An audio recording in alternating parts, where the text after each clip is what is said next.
20 minutes, 46 seconds, and 65. You did well. You did well. Shall I might be tempted to start reading it. Because I'm not nearly as prepared. I'm looking at all of these wonders, you know, these cats are bringing out laptops and tablets, and they're flicking through slides, and we just saw flying fish. I ain't got none of that. So, you know, my standards are very, very, very low, so you guys prepare to be disappointed in that. The only screen that I ask of you guys is the mirror of your hearts. So let's start there. Is that all right? So the first thing I'm going to ask everybody to do, let's all stand up and turn to your right. Give a nice warm assalamu alaikum to your brother.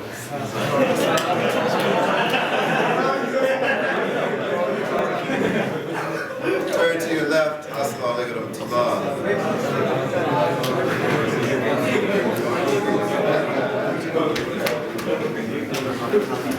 All right, I just wanted to do two things. The first thing is I wanted you guys to see what happens when you turn to someone who apparently isn't there. What happens when you turn to someone who apparently isn't there? Just looking at his back. It just seems that way, right? The second thing is I want to kind of break the monotony of the two speakers in a row, right? So now let's begin. أشهد أن لا إله إلا الله وحده لا شريك له وأشهد أن محمدا عبده ورسوله أما بعد فأعوذ بالله من الشيطان الرجيم بسم الله الرحمن الرحيم ألم يجدك يتيما فآوى ووجدك ضالا فهدى ووجدك عائلا فأغنى فأما يتيما فلا تقهر وأما السائل فلا تنهر وما بنعمة ربك فحدث. Just going to read the English. Did he not find thee an orphan and give thee shelter?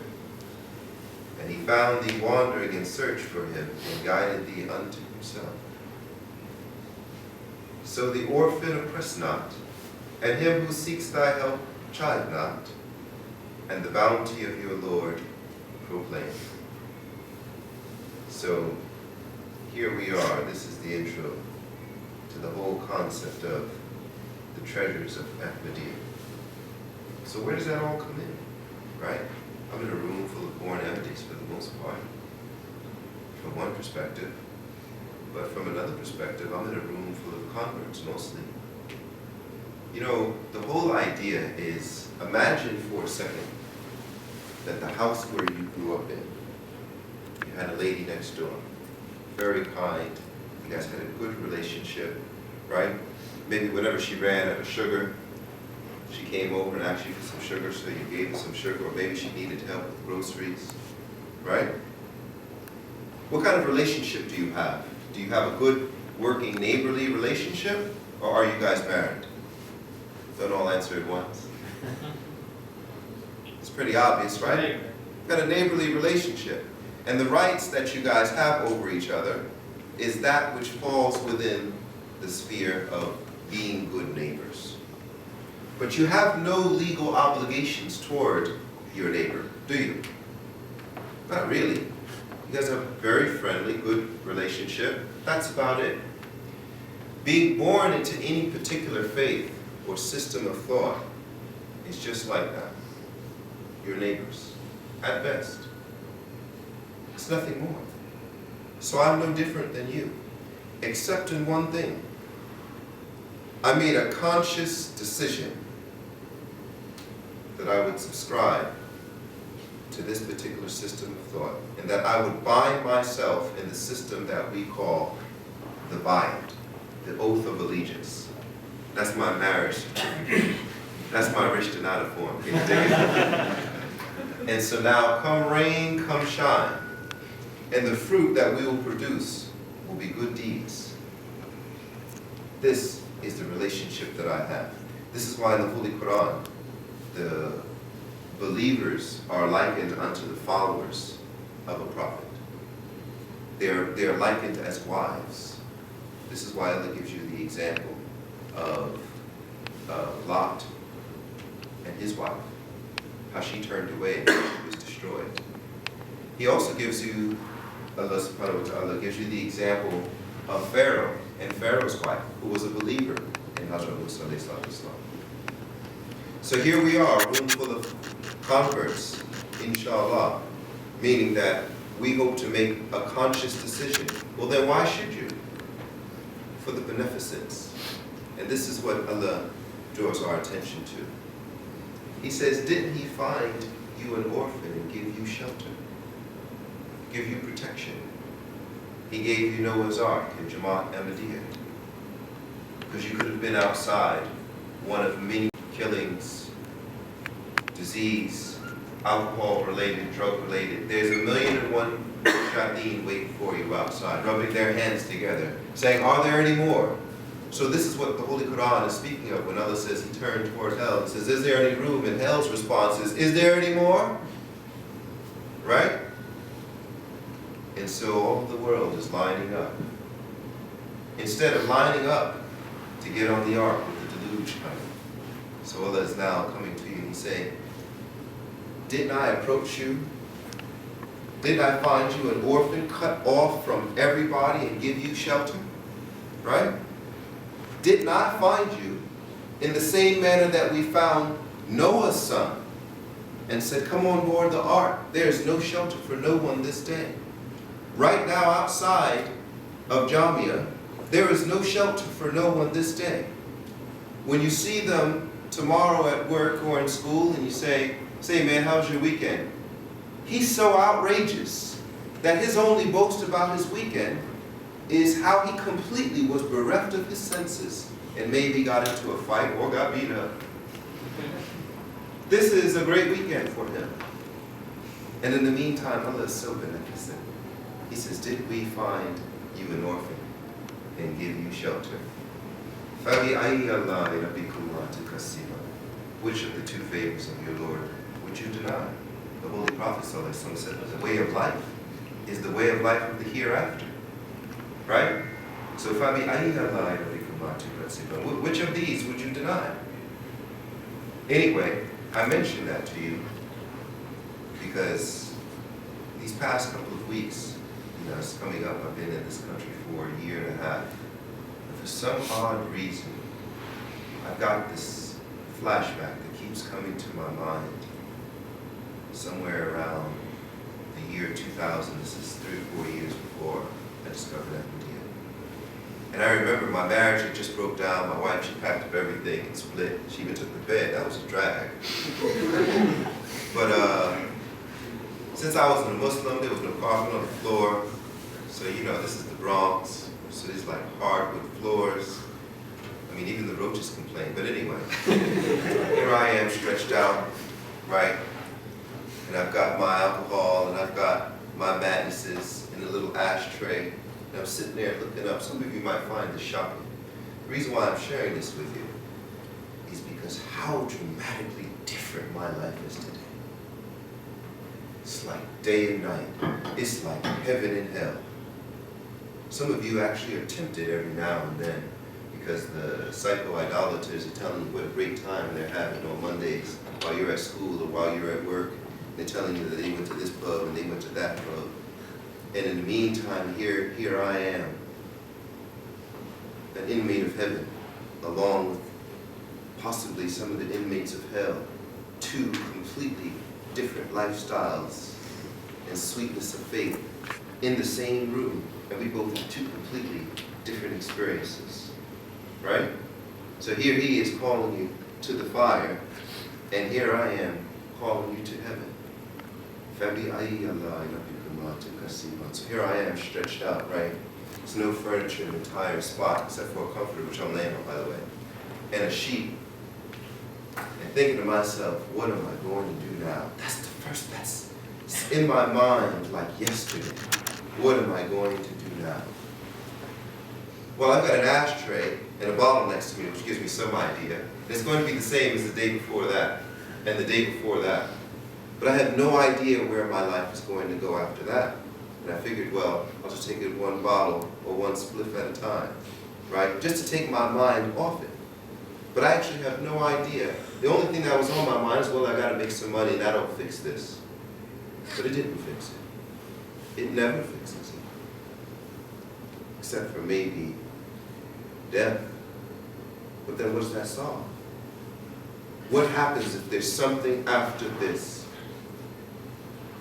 What happens if there's something after this? That was the point that bothered me. What happens if there's something after this? He gave me shelter because he found me an orphan. So it was no goodness on my own, except for maybe one thing that was unknown to me, which is that he saw some good in me, and I made a move toward him.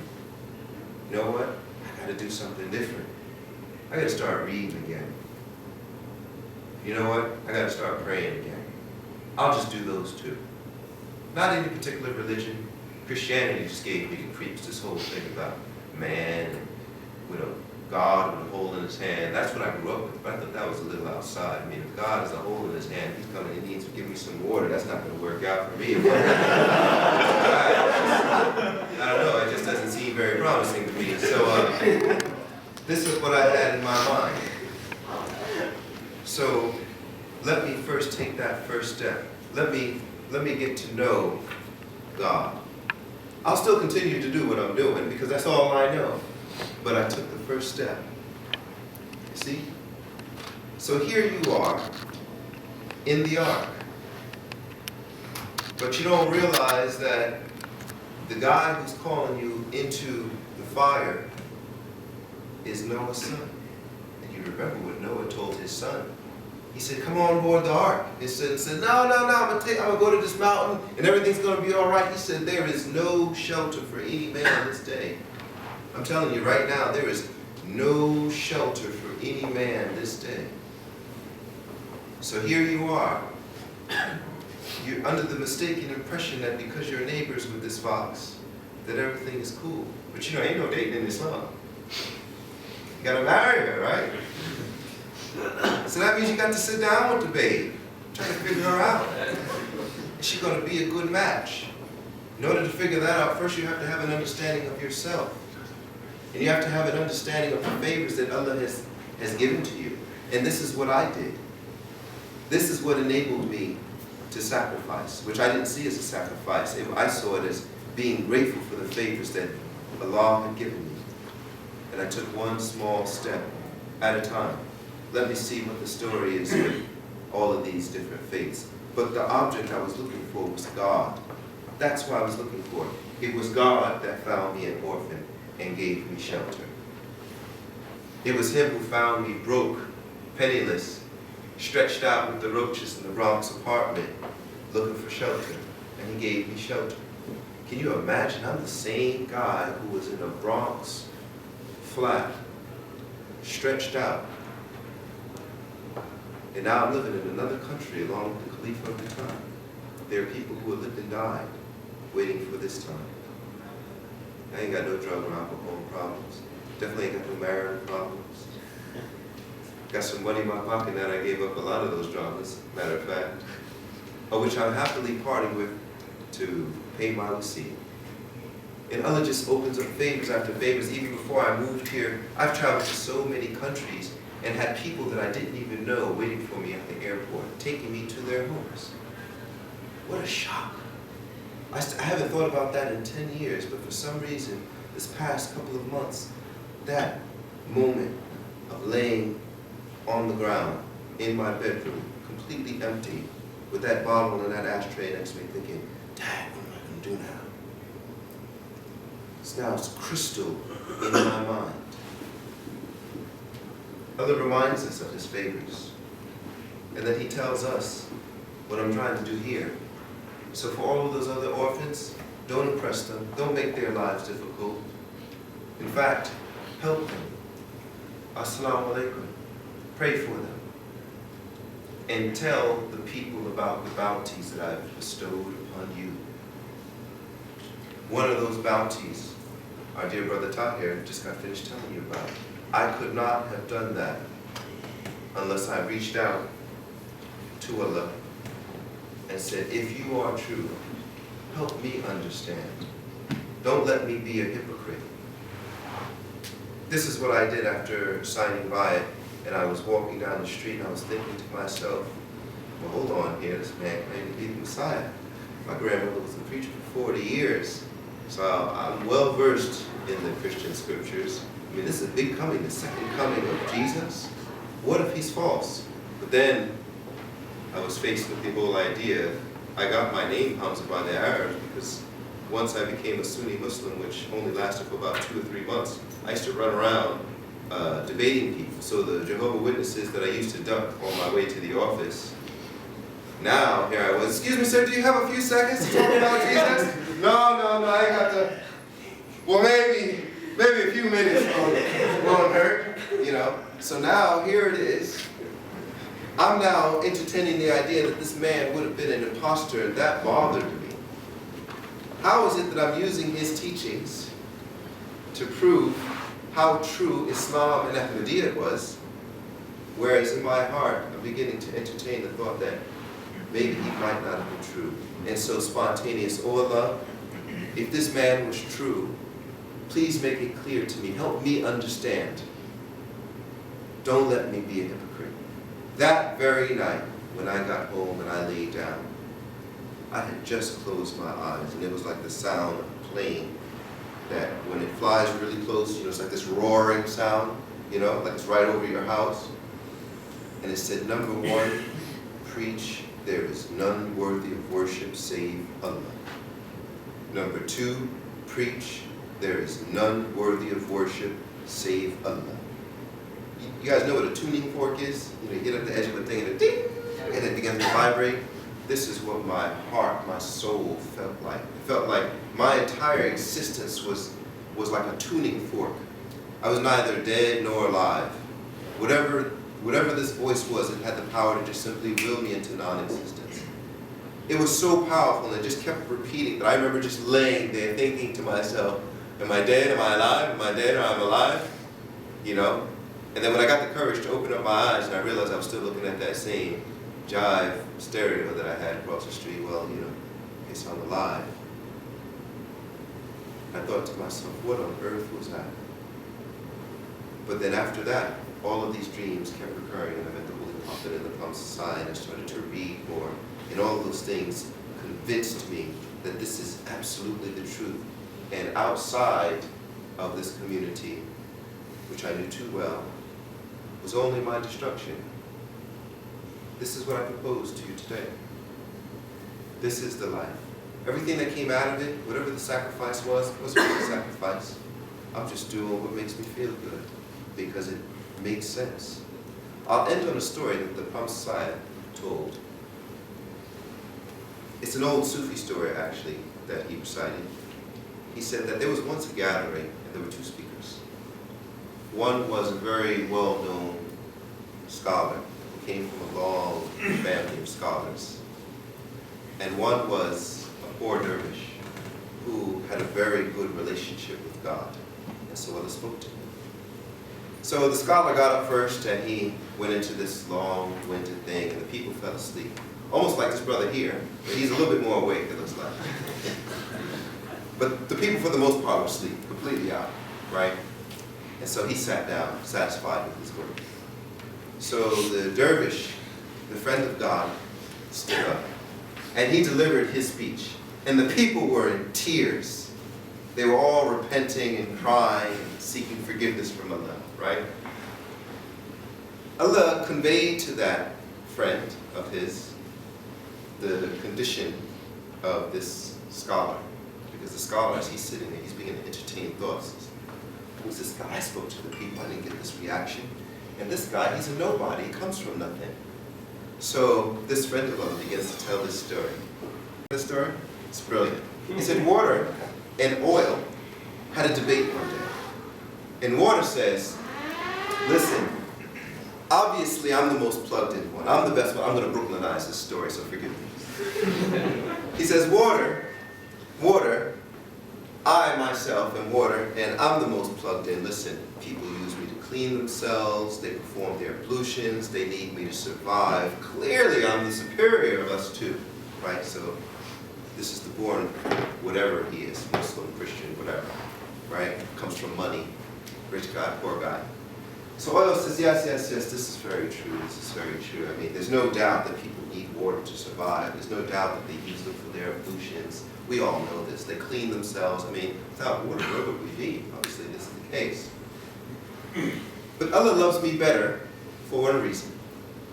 You see, whereas you're water and you're purity and you come from purity, think about all the changes that I've been through, right? So first I started out as wheat, like you guys, right? Here I was in the field, and one day some psychopath comes and cuts me down ruthlessly. I mean, this, can you imagine? It's a drag. I mean, bad enough we got the crows out here, but this guy comes and cuts us down, right? And then he drags us across the field. He throws us in a bag. Can you imagine being kidnapped, right? See in the movies, they throw a potato sack with a guy's head, they drag him somewhere. So this is us wheat, you know what I mean? So they throw him in a bag, they take him, they put him in the back of the truck, and they drive him out. He's not wondering where he's going. It's what's happening? So it's like, then they pull him out, then they begin to cut him up into smaller pieces. And after he survives that, then they throw him into a pit. And all the cycles come in with their wellies and they're stomping them all out and they're going through the changes, you know. No one hears the cries of them, like nobody ever hears the cries of a housefly or a mosquito. You ever listen to that? It's got to be a drag. All right, anyway. After that, then they begin to grind them down to a pulp. And then they mix in water. And then they apply the heat. You see? After this entire process, and this entire process as it is, came after the fact that somebody pushed him into the ground where he laid there as a seed for all of that time that they fought to get to the surface. And just when they got to the light, that's when this process that I've just described happened. And he says, so whereas people use water to clean themselves and necessarily need this water to survive, people use me, oil, to light their lamps. See? We need each other, actually. Water and oil go hand in hand. The oil is needed in order to find guidance. Or I should say that the oil is the precursor to guidance, to light. So we need each other. So it's not about me versus you. We have to actually find our origins. And our origins lies in the love of God. And in fact, all that we do reflects God's goodness on us. This is, in fact, the last part of what Allah describes in Surah Al-Duha, because now it is only our job to convey this to others. May this be a source of blessing for us all. Amen.